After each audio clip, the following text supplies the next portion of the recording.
Hello everyone, कैसे हो आप सभी का स्वागत करता हूं आप सभी का अपने यूट्यूब चैनल मैक्स स्टडी में। और मैं अभिषेक कुशवाहा। आज के इस वीडियो में हम देखने वाले हैं यूपी होमगार्ड के लिए यूपी जीके के सबसे महत्वपूर्ण प्रश्नों को। साथियों, ये आपका यूपी जीके का प्रश्न सबसे महत्वपूर्ण इसलिए होने वाला है क्योंकि सारे ही प्रश्न आपके एग्जाम में पूछे गए हैं। तो इस वीडियो को पूरा ध्यान से देखिएगा। चलिए स्टार्ट करते हैं। पहला प्रश्न हो जाएगा, उत्तर प्रदेश को जो है पूर्व में किस नाम से जाना जाता था। उत्तर प्रदेश को सबसे साथियों पूर्व में यानी कि पहले संयुक्त प्रांत के नाम से जाना जाता था। ऑप्शन नंबर बी पर दिया गया संयुक्त प्रांत राइट आंसर हो जाएगा। याद रख लीजिएगा, उत्तर प्रदेश को संयुक्त प्रांत के नाम से जाना जाता था। अगला प्रश्न है हमारा, भारत की प्रथम महिला राज्यपाल कौन बनी थी। याद रख लीजिएगा साथियों, हमारे भारत देश की जो प्रथम महिला राज्यपाल जो बनी थी यह सरोजनी नायडू बनी थी। ऑप्शन नंबर के बी पर दिया गया सरोजनी नायडू आपका बिल्कुल राइट आंसर हो जाएंगी। याद रख लीजिएगा, सरोजनी नायडू जो है भारत की प्रथम महिला प्रधानमंत्री मतलब कि महिला राज्यपाल बनी थी। अगला प्रश्न देखिएगा, ध्यान से देखिएगा क्या है हमारा अगला प्रश्न कि उत्तर प्रदेश की प्रथम महिला मुख्यमंत्री का नाम क्या था। साथियों, हमारे उत्तर प्रदेश की बात की जा रही है यहाँ पर सुचेता कृपलानी आपकी बिल्कुल राइट आंसर हो जाएंगी। सुचेता कृपलानी जो है हमारे उत्तर प्रदेश की प्रथम महिला मुख्यमंत्री बनी थी। देखिए अगला प्रश्न हमारा, उत्तर प्रदेश में जो है विधान परिषद सदस्यों की कुल संख्या कितनी है। तो साथियों याद रख लीजिएगा, हमारे उत्तर प्रदेश में जो है विधान परिषद सदस्यों की कुल संख्या जो है यह 100 है। कुल संख्या कितनी है साथियों, तो 100 आपका बिल्कुल राइट आंसर हो जाएगा। सभी प्रश्नों को याद करते हुए चलिएगा, सारे ही प्रश्न आपके लिए मोस्ट इंपॉर्टेंट होने वाले हैं।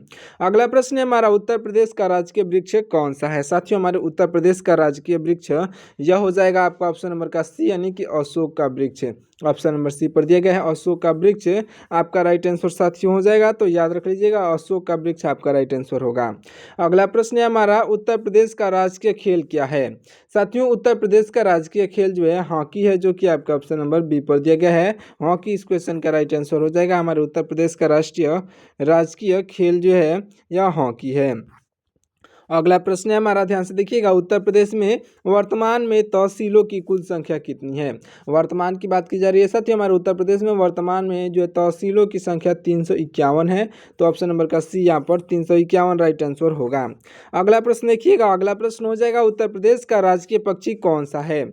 साथियों, हमारे उत्तर प्रदेश का राजकीय पक्षी सारस है, जिसे हम लोग जो एक क्रेन के नाम से भी जानते हैं। तो आपका सारस बिल्कुल राइट आंसर हो जाएगा। इसे आप अच्छे से याद रखिएगा, हमारे उत्तर प्रदेश का राजकीय पक्षी। देखिए अगला प्रश्न हमारा, राज्य का नाम उत्तर प्रदेश आधिकारिक रूप से कब पड़ा। यानी कि हमारा उत्तर प्रदेश संयुक्त प्रांत पहले नाम था, मैं आपको पहले बता चुका हूँ। उसका उत्तर प्रदेश राज्य मतलब कि नाम कब पड़ा, आधिकारिक रूप से कब पड़ा। तो आपका राइट आंसर साथी हो जाएगा 24 जनवरी 1950 को पड़ा था।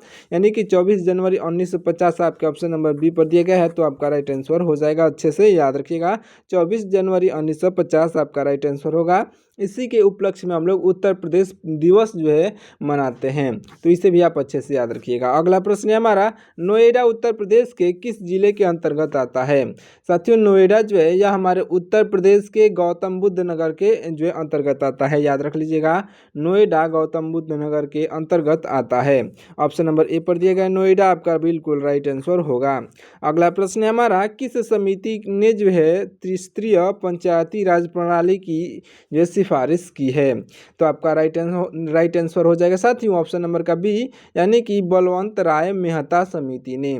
बलवंत राय मेहता समिति जो कि आपका ऑप्शन नंबर बी पर दिया गया है, बलवंत राय मेहता समिति आपका बिल्कुल राइट आंसर हो जाएगा। याद रख लीजिएगा, ऑप्शन नंबर बी पर दिया गया है बलवंत राय मेहता समिति आपका राइट आंसर होगा।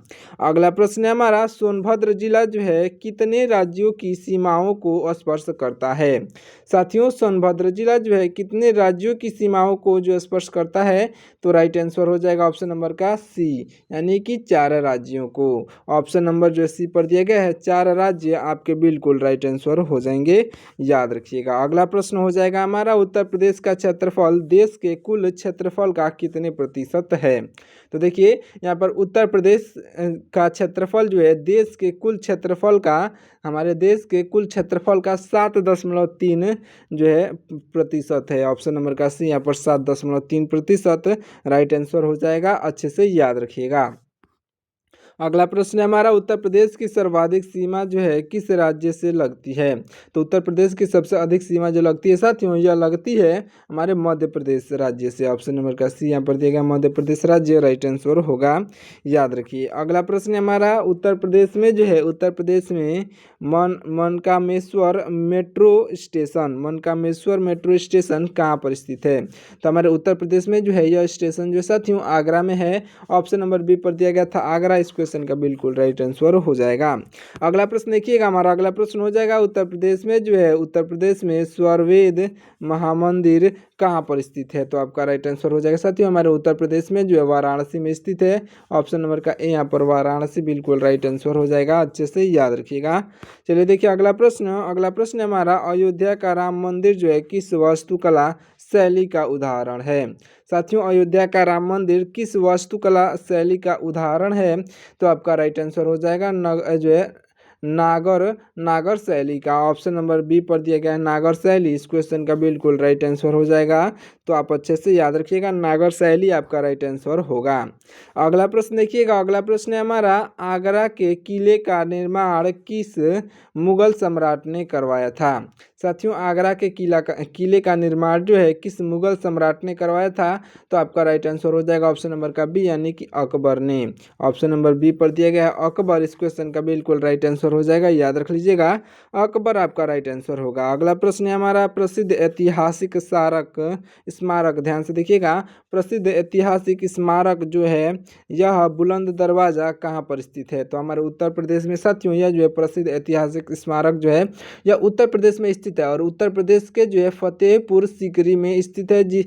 तो आपका ऑप्शन नंबर जो है बी पर दिया गया फतेहपुर सीकरी, आपका बिल्कुल राइट आंसर हो जाएगा। यह फतेहपुर सीकरी जिले के आगरा में स्थित है। ऑप्शन नंबर का बी यहाँ पर बिल्कुल राइट आंसर होगा, याद रखिएगा, ऑप्शन नंबर बी पर दिया गया फतेहपुर सीकरी, तो ऑप्शन नंबर का बी राइट आंसर होगा। अगला प्रश्न है हमारा, देखिए ध्यान से देखिएगा, यह जो अटाला मस्जिद जो है उत्तर प्रदेश के किस जिले में स्थित है? आपका राइट आंसर हो जाएगा ऑप्शन नंबर का बी, यानी कि जौनपुर में स्थित है। ऑप्शन नंबर का बी जौनपुर राइट आंसर होगा। अगला प्रश्न देखिएगा, हमारा अगला प्रश्न हो जाएगा, बड़ा इमामबाड़ा उत्तर प्रदेश के किस शहर में स्थित है? तो बड़ा इमामबाड़ा जो है यह उत्तर प्रदेश के लखनऊ में है, याद रख लीजिएगा, हमारा लखनऊ ऑप्शन नंबर का बी इस क्वेश्चन का राइट आंसर होगा। अगला प्रश्न है हमारा, फर्रुखाबाद में जो है मुगल्स घाट का निर्माण किसने करवाया था? देखिए यह जो है फर्रुखाबाद में मुगल घाट का निर्माण जो है कराने वाले यह औरंगजेब हो जाएगा। ऑप्शन नंबर का बी यहाँ पर औरंगजेब दिया गया है, आपका राइट आंसर होगा, तो याद कर लीजिएगा। अगला प्रश्न हो जाएगा हमारा, ध्यान से देखिएगा, वाराणसी के विश्वनाथ मंदिर का निर्माण किसने करवाया था? साथियों वाराणसी के विश्वनाथ मंदिर का निर्माण कराने वाले रानी अहिल्याबाई हो जाएंगी। ऑप्शन नंबर का जो है ए रानी अहिल्याबाई आपकी राइट आंसर हो जाएंगी, इसे आप अच्छे से याद रखिएगा। अगर आपको ये वीडियो पसंद आ रही हो तो इस वीडियो को एक लाइक करके और चैनल को भी सब्सक्राइब कर लीजिएगा। अगला प्रश्न है हमारा, उत्तर प्रदेश के किस जनपद में जो है सर्वाधिक मेले लगते हैं? तो सबसे अधिक मेले जो लगते हैं साथियों यह जो है मथुरा में लगते हैं, तो आपका ऑप्शन नंबर का सी दिया गया है मथुरा, इस क्वेश्चन का बिल्कुल राइट आंसर हो जाएगा, याद रख लीजिएगा, उत्तर प्रदेश के जो है मथुरा जनपद में सबसे अधिक मेला लगता है। अगला प्रश्न है हमारा, ध्यान से देखिएगा, प्रसिद्ध खिचड़ी मेले जो है मेले का आयोजन कहाँ किया जाता है? साथियों प्रसिद्ध खिचड़ी मेले का आयोजन जो किया जाता है यह किया जाता है गोरखपुर में। आपका ऑप्शन नंबर का ए यहाँ पर गोरखपुर बिल्कुल राइट आंसर हो जाएगा, याद रख लीजिएगा, गोरखपुर राइट आंसर होगा। अगला प्रश्न देखिएगा, हमारा अगला प्रश्न हो जाएगा कि सैयद सलार मेला जो है कहाँ पर आयोजित होता है? साथियों सैयद सलार मेला जो है यह आयोजित होता है बहराइच में, याद रख लीजिएगा, ऑप्शन नंबर ए पर बहराइच दिया गया है, यह जो है सैयद सलार मेला यहीं पर आयोजित होता है। अगला प्रश्न है हमारा, प्रसिद्ध सितारा वादक इनायत खान जो है किस घराने से संबंधित थे? तो आपके राइट आंसर साथी हो जाएंगे, यह संबंधित थे आपके ऑप्शन नंबर का बी, यानी कि इटावा घराना से। इटावा घराना जो कि आपके ऑप्शन नंबर बी पर दिया गया है, राइट आंसर हो जाएगा, इसे अच्छे से याद रखिएगा। अगला प्रश्न है हमारा, उत्तर प्रदेश का जो है लोकप्रिय शास्त्रीय नृत्य कौन सा है? लोकप्रिय शास्त्रीय नृत्य हमारे उत्तर प्रदेश का कथक है, तो ऑप्शन नंबर का सी यहाँ पर कथक इस क्वेश्चन का राइट आंसर होगा। अगला प्रश्न है हमारा, चरकुल नृत्य जो है किस क्षेत्र से संबंधित है? राइट आंसर साथियों हो जाएगा ब्रजभूमि से। किस क्षेत्र से? तो ब्रजभूमि आपका बिल्कुल राइट आंसर हो जाएगा, ब्रजभूमि यानी कि कृष्ण भूमि। ऑप्शन नंबर अगला प्रश्न देखिएगा, हमारा अगला प्रश्न हो जाएगा कि प्रसिद्ध लठमार होली कहाँ खेली जाती है? साथियों याद रख लीजिएगा, प्रसिद्ध लठमार होली जो खेली जाती है, यह लठमार होली बरसाना में खेली जाती है, जहाँ पर जो है राधा रानी का जन्म हुआ था। तो आप कमेंट में राधे राधे जरूर से लिखिएगा। देखिए यह जो है प्रसिद्ध लठमार होली जो है कहाँ खेली जाती है? तो बरसाना में खेली जाती है। तो आप कमेंट में राधे राधे जरूर से लिख दीजिएगा। चलिए बढ़ते हैं अगले प्रश्न की ओर। अगला प्रश्न है हमारा, ध्यान से देखिएगा, चरकुला नृत्य में जो है महिलाएं सिर पर क्या रखकर नृत्य करती हैं? तो चरकुला नृत्य में जो है सिर पर महिलाएं जो है तेल के दीपक को लेकर के और नृत्य करती हैं, यानी कि आपका ऑप्शन नंबर का जो है ऑप्शन नंबर का बी यहाँ पर तेल के दीपक आपका बिल्कुल राइट आंसर हो जाएगा। अच्छे से याद रखिएगा। अगला प्रश्न है हमारा, शास्त्रीय संगीत में जो है टप्पा शैली का विकास किसने किया था? तो याद रख लीजिएगा साथियों, इसकी विकास करने वाले जो है यह हो जाएंगे ऑप्शन नंबर के ए यानी कि खुशी महाराज किए थे। ऑप्शन नंबर का जो है ए यहाँ पर खुशी महाराज आपका राइट आंसर हो जाएंगे। अगला प्रश्न है हमारा, प्रसिद्ध ठुमरी गायिका जो है गिरजा देवी का जन्म कहाँ हुआ था? तो याद रख लीजिएगा, प्रसिद्ध ठुमरी गायिका गिरजा देवी का जन्म जो हुआ था साथियों, यह इनका जन्म जो हुआ था वाराणसी में हुआ था। ऑप्शन नंबर का बी वाराणसी इस क्वेश्चन का बिल्कुल राइट आंसर हो जाएगा। अच्छे से याद रखिएगा। अगला प्रश्न है हमारा, संगीत सम्राट तानसेन के गुरु कौन थे? साथियों संगीत सम्राट तानसेन के गुरु जो थे स्वामी हरिदास थे। याद रख लीजिएगा कौन थे? तो स्वामी हरिदास। ऑप्शन नंबर ए पर दिए गए हैं स्वामी हरिदास, जो कि आपके बिल्कुल राइट आंसर हो जाएंगे। अगला प्रश्न देखिएगा, अगला प्रश्न है कि प्रसिद्ध अवघड़नाथ मंदिर जो है कहाँ पर स्थित है? राइट आंसर हो जाएगा साथियों, यह मंदिर जो है मेरठ में स्थित है। ऑप्शन नंबर का बी यहाँ पर मेरठ इस क्वेश्चन का राइट आंसर हो जाएगा। अच्छे से याद रखिएगा। अगला प्रश्न देखिएगा, हमारा अगला प्रश्न है कि उत्तर प्रदेश में जो है बेरिया घाट मेला कहाँ लगता है? साथियों हमारे उत्तर प्रदेश में बेरिया घाट मेला जो लगता है, यह लगता है हरदोई में। कहाँ पर लगता है? तो हरदोई में लगता है। ऑप्शन नंबर का बी हरदोई इस क्वेश्चन का बिल्कुल राइट आंसर हो जाएगा। याद रखिए। अगला प्रश्न हो जाएगा हमारा, उत्तर प्रदेश में जो है औसत जोत का आकार कितना होता है? राइट आंसर साथियों हो जाएगा, औसत जोत का आकार जो होता है यह होता है साथियों 0.75 हेक्टेयर। 0.75 हेक्टेयर, जो कि आपका ऑप्शन नंबर सी पर दिया गया राइट आंसर हो जाएगा। याद रखिएगा। अगला प्रश्न हो जाएगा हमारा, ध्यान से देखिएगा, नीली क्रांति का संबंध जो है निम्नलिखित में से किससे है? साथियों नीली क्रांति का संबंध मत्स्य उत्पादन से है, जो कि आपका ऑप्शन नंबर जो है सी पर दिया गया है। नीली क्रांति का संबंध हो जाएगा। और सफेद क्रांति का संबंध दुग्ध उत्पादन से है, और दलहन उत्पादन का संबंध जो है यह पीली क्रांति से है। तो मैंने इन तीनों ऑप्शंस को आपको बता दिया। और ये आपका लास्ट ऑप्शन बच रहा है रेशम उत्पादन, यह किससे संबंधित है? आप कमेंट करके बताइएगा। अगर आपको मालूम ना हो तो आप कमेंट करके पूछ लीजिएगा, कमेंट में मैं आपको इसका राइट आंसर बता दूंगा। अगला प्रश्न देखिए, अगला प्रश्न हमारा, उत्तर प्रदेश में जो है गेहूं की फसल मुख्य रूप से कब बोई जाती है? तो हमारे उत्तर प्रदेश में जो है गेहूं की फसल मुख्य रूप से अक्टूबर से नवंबर के बीच में बोई जाती है। अक्टूबर से नवंबर, जो कि आपका ऑप्शन नंबर बी पर दिया गया है राइट आंसर हो जाएगा। अगला प्रश्न है हमारा, देश का सबसे बड़ा गन्ना उत्पादक राज्य कौन सा है? साथियों हमारे देश का सबसे बड़ा गन्ना उत्पादक राज्य यह उत्तर प्रदेश राज्य हो जाएगा, जो कि आपका ऑप्शन नंबर सी पर दिया गया है। अगला प्रश्न देखिएगा, अगला प्रश्न हमारा, उत्तर प्रदेश में जो है उत्पादित आम को जो है किस ब्रांड नाम से बेचा जाता है? तो हमारे उत्तर प्रदेश में जो उत्पादित जो ब्रांड नाम दिया जाता है नवाब या फिर काकोरी ब्रांड नाम दिया जाता है। साथियों देखिए आपका राइट आंसर हो जाएगा आपका नाम नवाब या फिर काकोरी ब्रांड। तो आपका जो है आपका ऑप्शन नंबर का ए पर भी दिया गया है, सी पर दिया गया है, यानी कि आपका ऑप्शन नंबर का ए और सी एक अलग से ऑप्शन बनना चाहिए, जो कि यहाँ पर ऑप्शन नंबर डी पर रहेगा। तो ये आपका ऑप्शन नंबर का डी मान लेते हैं, यहाँ पर सही हो जाएगा। चलिए बढ़ते हैं अगले प्रश्न की ओर, ध्यान से देखिएगा। अगला प्रश्न हो जाएगा हमारा, देखिए क्या हमारा अगला प्रश्न है कि उत्तर प्रदेश भूमि सुधार निगम की स्थापना जो है कब हुई थी?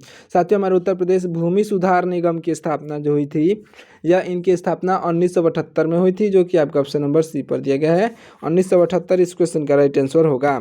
अगला प्रश्न देखिए, अगला प्रश्न हो जाएगा, उत्तर प्रदेश में जो मत्स्य विभाग की स्थापना कब हुई थी? हमारे उत्तर प्रदेश में मत्स्य विभाग की स्थापना जो हुई थी साथियों, यह हुई थी 1966 में।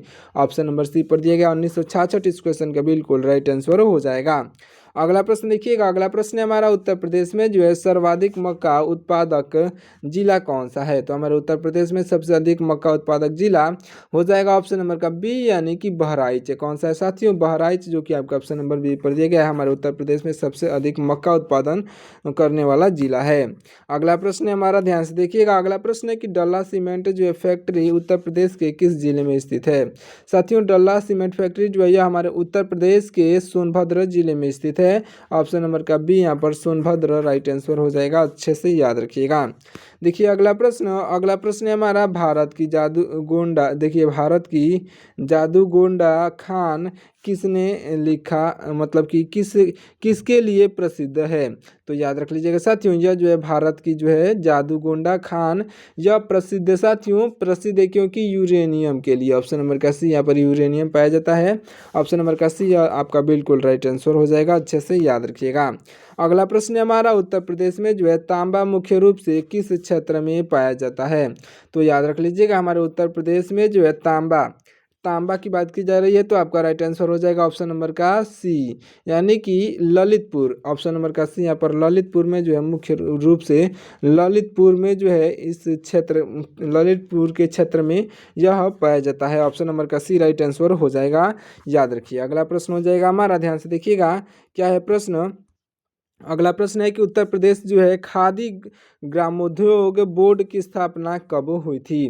तो हमारे उत्तर प्रदेश में जो है खादी ग्रामोद्योग बोर्ड की स्थापना जो हुई थी, यह हुई थी साथियों 1960 में। ऑप्शन नंबर का बी यहाँ पर 1960 इस क्वेश्चन का बिल्कुल राइट आंसर हो जाएगा, याद रख लीजिएगा 1960 आपका राइट आंसर होगा।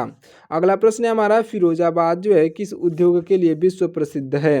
साथियों फिरोजाबाद जो है चूड़ी उद्योग के लिए, ये सबको मालूम होना चाहिए साथियों, ये विश्व प्रसिद्ध है और ये जो है बहुत ही इंपॉर्टेंट क्वेश्चन हो जाता है। देखिए फिरोजाबाद जो है किस उद्योग के लिए विश्व प्रसिद्ध है, तो चूड़ी उद्योग के लिए। ऑप्शन नंबर का बी यहाँ पर चूड़ी उद्योग आपका बिल्कुल राइट आंसर हो जाएगा। यहाँ पर जो है परंपराओं की तरह, मतलब कि यहाँ पर चूड़ी उद्योग का कार्य किया जाता है। हर घर में साथियों यहाँ पर चूड़ी उद्योग का ही कार्य किया जाता है फिरोजाबाद में।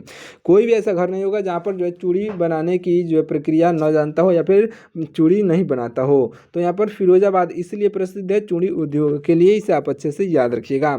अगला प्रश्न देखिएगा, हमारा अगला प्रश्न हो जाएगा कि उत्तर प्रदेश में जो है दिया सलाई उद्योग का प्रमुख केंद्र कौन सा है। राइट आंसर हो जाएगा ऑप्शन नंबर का ए यानी कि बरेली है साथियों। ऑप्शन नंबर का ए बरेली आपका बिल्कुल राइट आंसर हो जाएगा, अच्छे से याद रखिएगा। अगला प्रश्न हो जाएगा हमारा, ध्यान से देखिएगा, आगरा जो है आगरा लखनऊ एक्सप्रेसवे की जो है कुल लंबाई लगभग कितनी है। याद रख लीजिएगा, आगरा लखनऊ एक्सप्रेसवे की कुल लंबाई जो है, कुल लंबाई की बात की जाए तो यहाँ पर 302 किलोमीटर है। 302 किलोमीटर आपके ऑप्शन नंबर बी पर दिए गए हैं, जो कि आपका बिल्कुल राइट आंसर हो जाएगा, अच्छे से याद रखिएगा। अगला प्रश्न हो जाएगा हमारा, उत्तर प्रदेश में जो है प्रथम रेलगाड़ी कब चलाई गई थी। साथियों हमारे उत्तर प्रदेश में जो है पहली रेलगाड़ी जो चलाई गई थी, यह पहली रेलगाड़ी चलाई गई थी साथियों 1859 में। याद रख लीजिएगा 1800, दोस्तों देखिए यहाँ पर पहली रेलगाड़ी जो है 1853 में चलाई गई थी। आपका ऑप्शन नंबर ए पर दिया गया है। देखिए 1853, 16 अप्रैल 1853 में जो है पहली रेल चलाई गई थी। अगला प्रश्न देखिएगा, हमारा अगला प्रश्न क्या कहता है। अगला प्रश्न है कि जेवर हवाई अड्डा का निर्माण जो है कहाँ किया जा रहा है। देखिए जेवर हवाई अड्डा का निर्माण जो किया जा रहा है साथियों गौतम बुद्ध नगर में किया जा रहा है। ऑप्शन नंबर का सी यहाँ पर गौतम बुद्ध नगर बिल्कुल राइट आंसर हो जाएगा। अगला प्रश्न देखिएगा, ये भी प्रश्न आपके जो है आपके लिए बहुत इंपॉर्टेंट होने वाला है। देखिए क्या अगला प्रश्न हो जाएगा हमारा, ध्यान से देखिएगा। देखिए अगला प्रश्न है कि किसे T20 वर्ल्ड कप 2026 का ब्रांड एम्बेसडर बनाया गया है। आपका राइट आंसर साथियों हो जाएगा आपका ऑप्शन नंबर का बी यानी कि रोहित शर्मा को बनाया गया है। ऑप्शन नंबर का बी यहाँ पर रोहित शर्मा बिल्कुल राइट आंसर हो जाएंगे। और इसे भी याद रख लीजिएगा, ये जो है T20 वर्ल्ड कप 2026 जो है भारत जीत चुका है। मैं जब वीडियो बना रहा हूँ यानी कि मतलब आज के मतलब 2 दिन पहले हमारा भारत देश जो है T20 वर्ल्ड कप जीत चुका है, वो भी बहुत ही ज़्यादा रन से। T20 वर्ल्ड कप जो है हमारा भारत जीत चुका है, तो इसे भी आप अच्छे से याद रखिएगा। अगला प्रश्न है हमारा, किस देश ने जो है 16 साल से कम उम्र के बच्चों के लिए जो है सोशल मीडिया पर बैन लगाया है। राइट आंसर हो जाएगा ऑप्शन नंबर का बी यानी कि जो है मलेशिया ने। ऑप्शन नंबर का बी यहाँ पर मलेशिया दिया गया है, जो कि आपका बिल्कुल राइट आंसर हो जाएगा, याद रखिए। अगला प्रश्न हो जाएगा हमारा, ध्यान से देखिएगा, हाल ही में जो है किसे नालसा जो है नालसा का कार्यकारी अध्यक्ष नियुक्त किया गया है। राइट आंसर हो जाएंगे साथियों आपके ऑप्शन नंबर का बी, यानी कि यह जो है न्यायमूर्ति विक्रमनाथ जो कि आपके ऑप्शन नंबर बी पर दिए गए हैं, राइट आंसर होंगे। अगला प्रश्न है हमारा, किस देश ने जो है अपना चौथा डेविस कप खिताब जीता है? राइट आंसर हो जाएगा ऑप्शन नंबर का बी, यानी कि इटली आपका ऑप्शन नंबर का बी आपका बिल्कुल राइट आंसर हो जाएगा, याद रखिएगा। अगला प्रश्न है हमारा, भारत ने किस देश के साथ कपड़ा और जो है रेशम उत्पादन सहयोग बढ़ाने पर समझौता किया है? राइट आंसर हो जाएगा साथियों आपका ऑप्शन नंबर का ए, यानी कि जॉर्जिया के साथ। जॉर्जिया आपका ऑप्शन नंबर का ए यहाँ पर राइट आंसर होगा। अगला प्रश्न देखिएगा, हमारा अगला प्रश्न हो जाएगा, ध्यान से देखिए, वर्ल्ड स्किल्स एशिया 2025 में भारत ने कितने सदस्यीय दल के साथ जो है पदार्पण किया है? तो आपका राइट आंसर साथियों हो जाएगा ऑप्शन नंबर का सी, यानी कि 23। ऑप्शन नंबर का सी यहाँ पर 23 राइट आंसर होगा। लास्ट प्रश्न देखिएगा, ये साथियों आपका लास्ट प्रश्न हो जाता है कि किस राज्य सरकार ने जो 25 नई चीनी मिलें खोलने की घोषणा की है? यह किस सरकार ने? तो आपका राइट आंसर साथियों हो जाएगा आपका ऑप्शन नंबर का बी, यानी कि बिहार राज्य ने। ऑप्शन नंबर का बी यहाँ पर बिहार राज्य राइट आंसर हो जाएगा। तो साथियों ये वीडियो आपको कैसा लगा कमेंट करके जरूर से बताइएगा। मिलते हैं किसी और वीडियो में, तब तक के लिए आप हमारे वीडियो को लाइक करके और चैनल को सब्सक्राइब कर लीजिएगा। साथ ही साथ ये इस वीडियो को अपने दोस्तों के पास भी शेयर जरूर से करिएगा। साथियों शेयर करना ना भूलिएगा। अभी तक हमारे चैनल को सब्सक्राइब नहीं किए हैं तो चैनल को सब्सक्राइब कर लीजिएगा। सभी प्रश्न मोस्ट इंपॉर्टेंट थे तो सभी प्रश्नों को याद करते हुए चलिएगा। अगर आपको इसका PDF फ्री में चाहिए तो हमारे व्हाट्सएप चैनल को ज्वाइन कर लीजिए, जिसका लिंक जो मैंने आपको नीचे डिस्क्रिप्शन में दे दिया है। तो मिलते हैं किसी और वीडियो में, कमेंट करके जरूर से बताइएगा कि आपको ये वीडियो कैसा लगा। जय हिंद।